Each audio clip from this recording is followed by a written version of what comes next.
As of this morning, the Franklin fire has burned approximately 3,983 acres and is 7% contained. This is a 39% increase in acreage overnight.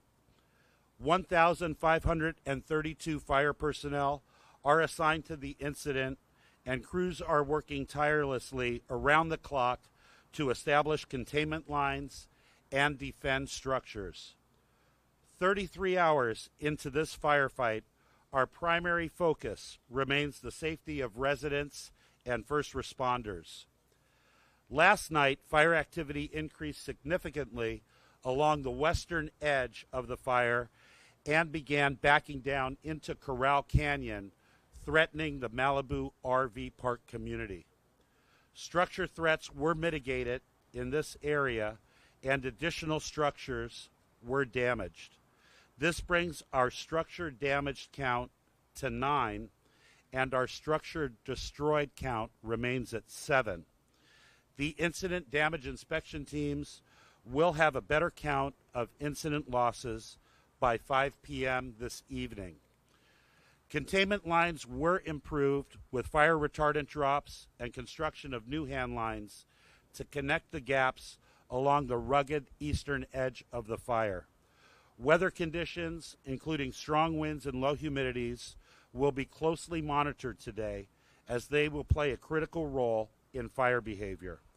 The red flag warning from the National Weather Service will remain in effect until 2 p.m. today, and the entire fire area remains under threat as long as these red flag weather conditions persist. Today, our partners from CAL FIRE Incident Management Team 4 will assume command of the Franklin incident. Your Los Angeles County Fire Department will remain engaged throughout this transition, and our LA County fire personnel will remain on scene until the fire is fully contained. I want to acknowledge the outstanding work of our firefighters, law enforcement officers, sheriff's deputies, emergency personnel. They're all working to protect our community, and we thank all of the affected residents for their cooperation and especially for their resilience. I would now like to invite Sheriff Robert Luna of the Los Angeles County Sheriff's Department up to the podium to give a law enforcement update. Good morning to everybody, and thank you, Chief, for that great summary.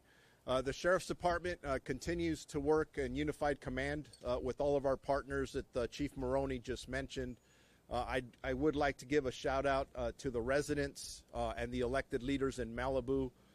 They're doing an amazing job, and it is a team effort with all of us.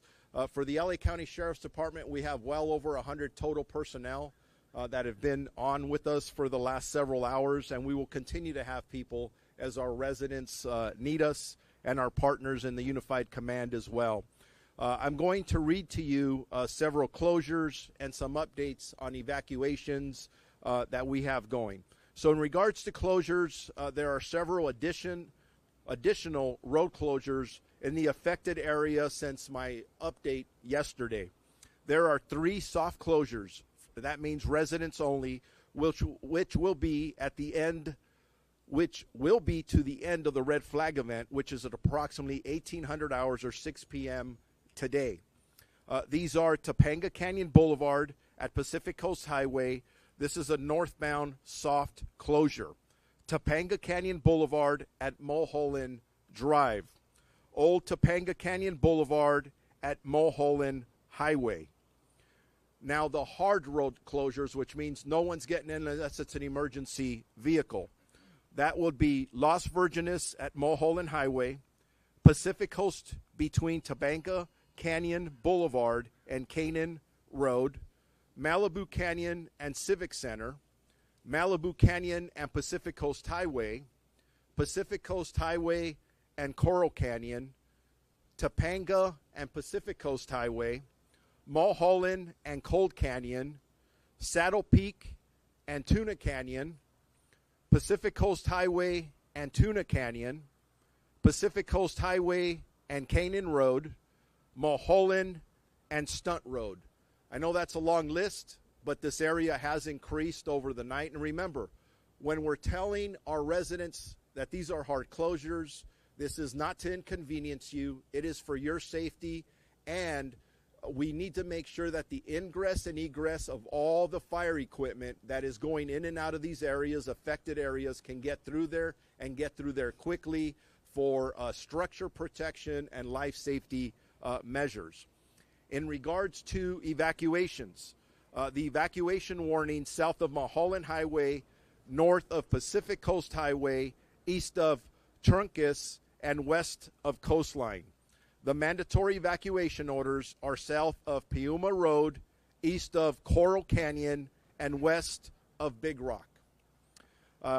In regards to numbers, updated numbers of evacuations, there are approximately 19,982 people and 7,560 structures in the affected area.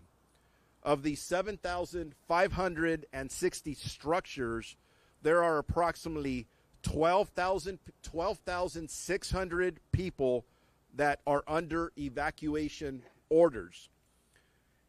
And in regards to the evacuation warnings, we have 7,382 folks that are under current evacuation warnings. We did learn this morning that Pepperdine University has lifted their shelter-in-place order. That's a step in the right direction. Our priority continues to be the safety of our residents. Again, I said this yesterday and I'll repeat it. The residents in this area have done a very good job, an excellent job actually. And when our deputies are going around to make sure that we're trying to get people out for their safety, they have fully cooperated, and that makes our job a lot easier.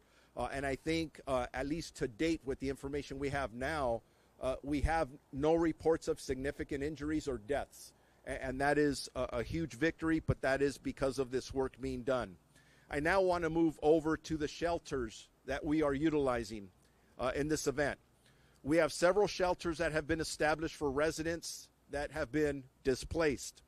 One, Santa Monica Unified School District, located at 2828 4th Street in the city of Santa Monica.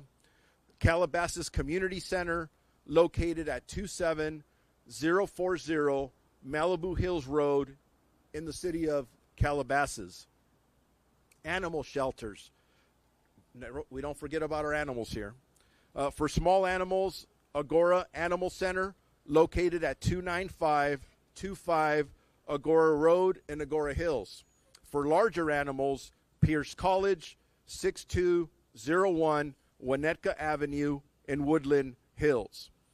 I also like to report that to date, we have not had any crimes reported to us in the affected areas, such as burglaries and things of that nature. That is very important to our residents here. They need to be assured that as they're being asked to leave their homes, that we have sheriff deputies, many of them, that are going to stay back to make sure that no one takes advantage of the situation and steals from them.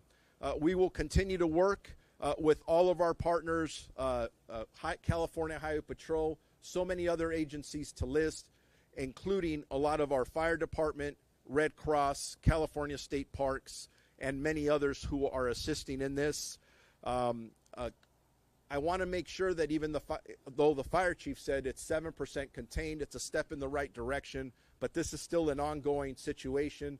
Stay alert, however you're gaining your news, if it's like this or through social media, that if warnings pop up or orders pop up, that you are ready to go, that you heed those orders for your safety and the safety of the first responders. As a reminder, make sure you have all your items ready to go. Medications, important paperwork, or anything that you need to sustain you and your family for several days if you're asked to leave your home. And then I also urge residents to monitor credible news sources. And I want to remind everybody that you can get updates by visiting LASD HQ on X, Instagram and Facebook on the social, and LA County, spelled out LA County, .gov/emergency for updated information. And with that, I am going to introduce Kevin McGowan from our Office of Emergency Management for the County of Los Angeles. Good morning. Thank you, Sheriff, for the introduction. Again, Kevin McGowan. I'm the director with LA County's Office of Emergency Management. Brief remarks today, but first, our thoughts continue to be out with all of those impacted, along with our first responders and EOC responders who are doing tremendous work. Today, our EOC remains activated and is in close coordination with the City of Malibu's Emergency Operations Center. A big thanks to the City of Calabasas for hosting the city's Displaced Emergency Operations Center, but the county's center and the city center have been in lockstep with each other since the beginning of the incident to really make sure that the backside support and coordination for this emergency goes streamlined. The county's Emergency Operations Center's key priority still remains emergency notifications and support to command post operations. The life safety mission, as you've heard from the fire chief and sheriff, still remain paramount. But we continue to look forward and plan forward for future objectives that relate to sheltering operations, and then as we transition into kind of those second and third phases of the emergency. And with that, I have the pleasure of introducing Supervisor Lindsay Horvath. Good morning, everyone. Today is the last day of the severe fire weather warning, which is welcome news for all of us. This emergency, however, is far from over, and we must remain vigilant and informed as our emergency personnel work to now accelerate containment of the Franklin fire. It is clear that our firefighters, our law enforcement officials, emergency personnel, community fire brigade members, and community organizations, in partnership with community leaders who have been all hands on deck to fight this fire with everything we've got. As of this morning, the fire has spread to nearly 4,000 acres. But thanks to the 1,500 and counting first responders dedicated to this emergency, we are fighting back, and we appreciate your life-saving efforts to contain and limit the impacts of this devastating fire. To our Malibu community, we know you're hurting. Our evacuated households are waiting with bated breath. A second night without power or cell service is extremely difficult for those not under evacuation. Thank you for checking in on one another.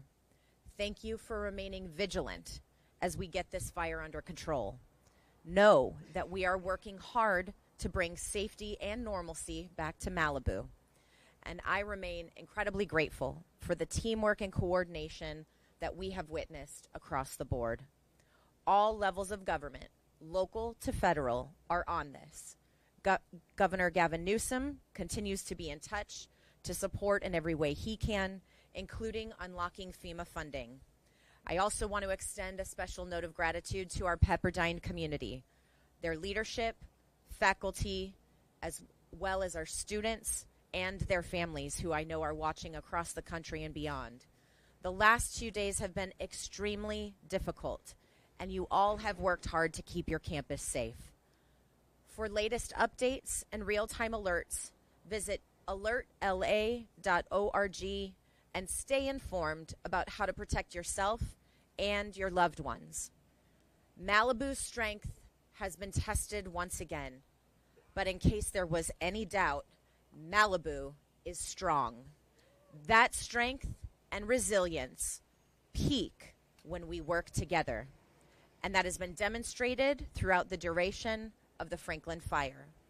Our commitment to our impacted communities is unwavering, and we will do everything in our power to help you navigate the challenges that come at every stage of this emergency. For anyone who is in need of additional mental health supports, please call 800-854-7771. Once again, that is 800-854-7771.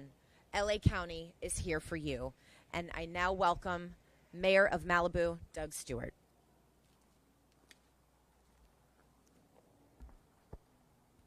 Good morning, everybody. This morning, the city of Malibu awoke again to a very red sunrise.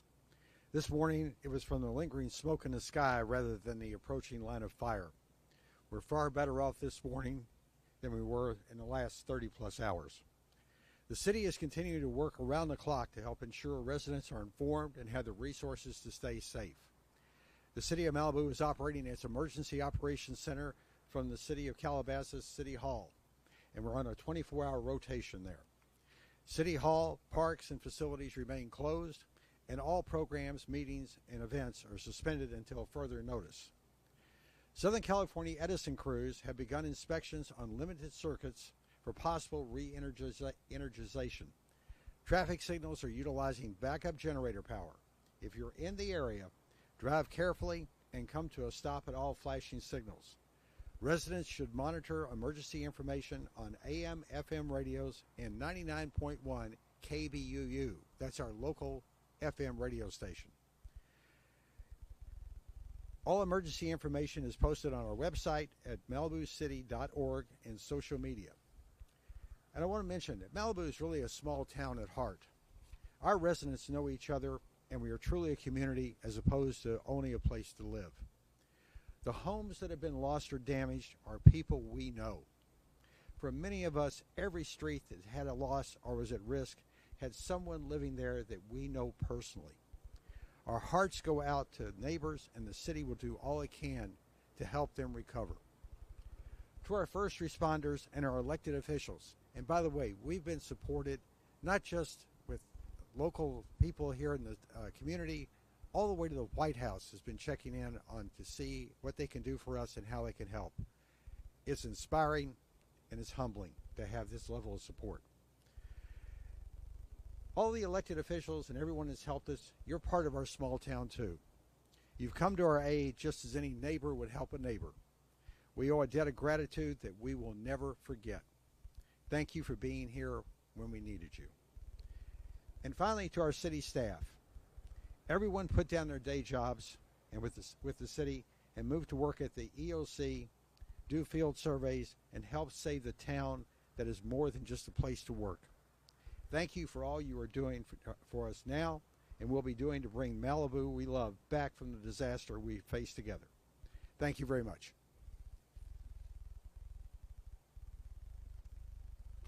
At this point, we will open it up to questions.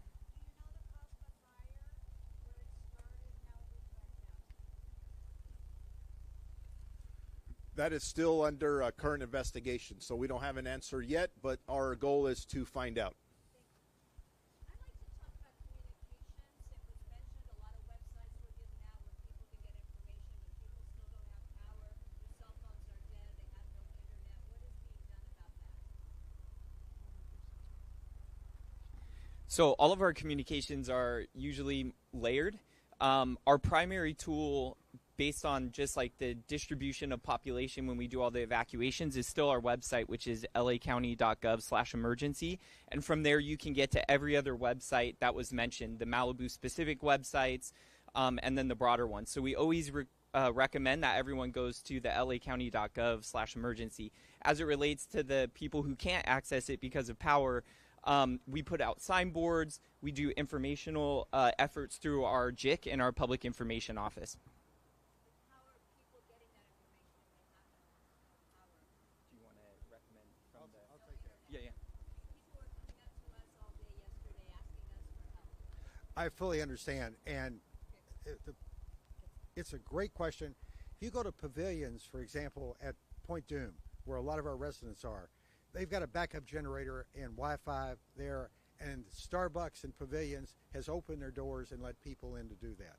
We have a few places around the city that have Wi-Fi open to public, and people are driving to those locations to get to it. It's not ideal, and believe me, in 2025, we're going to address this. Now, the other thing I want to mention, we have a local radio station, KBUU. It doesn't have a lot of coverage, but it does cover many parts of the city, and there's information there as well. So AM, FM radios in your car, battery backup are a source. And if I could just add one thing, because it's an excellent question, excellent point. We have deputies in black and whites saturated in this entire area. So if anybody has any concerns or questions, please approach one of the deputies, and they will assist them in any which they can with the most updated information that we have at our hands.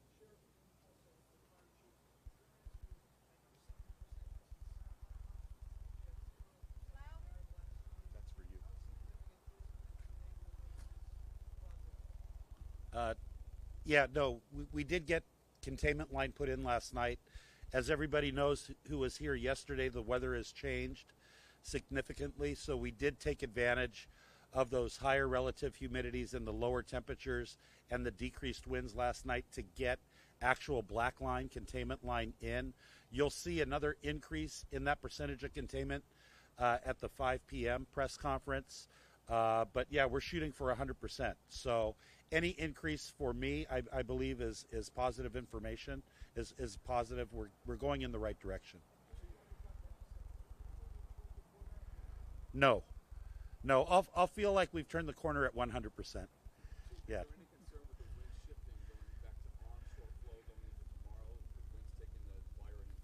Correct. So that's why I don't think we've turned the corner at this point.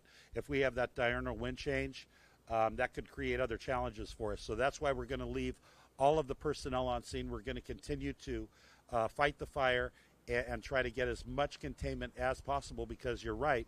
Up until this point, it's been a wind-driven fire. If the wind changes direction, we're going to have the fire moving into new areas.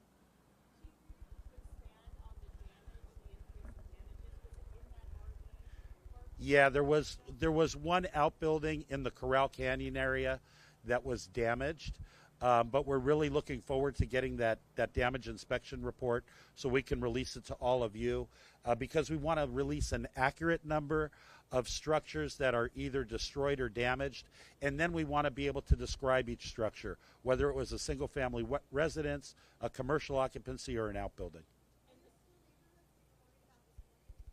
I'm worried about the entire area. As long as we're under red flag, and the sheriff mentioned that it ends at 6. I mentioned that it ended at 2, so we'll figure it out. Whenever the red flag ends, that's when my concern for the community will end.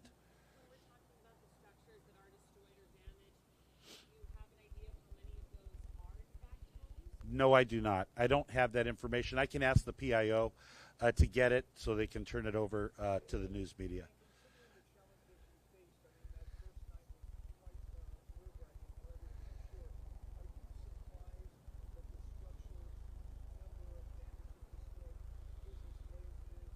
No, I'm not surprised. We have great firefighters.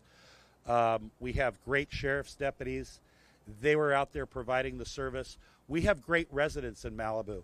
And the structure defense, the brush clearance that they did helped reduce the number of structures that were lost. So it really was a cooperative effort between the community, the LA County Fire Department, and the LA County Sheriff's Department.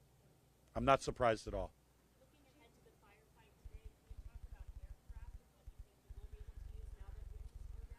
Yeah, we're going to use the full array of aircraft that are available to us.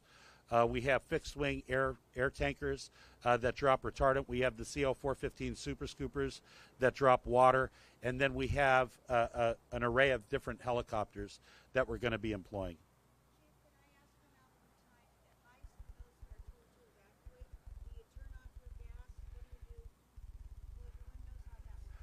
Yeah, if you're under an evacuation order, we ask that you leave immediately.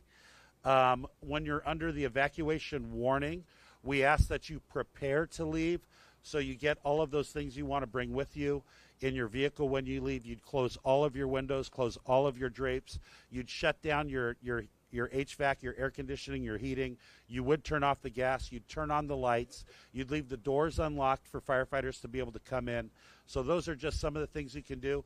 If you want to find out everything you should be doing, you can go to the Ready, Set, Go Wildfire Action Plan. Not to give you another website, but it's www.fire.lacounty.gov/RSG. Thank you.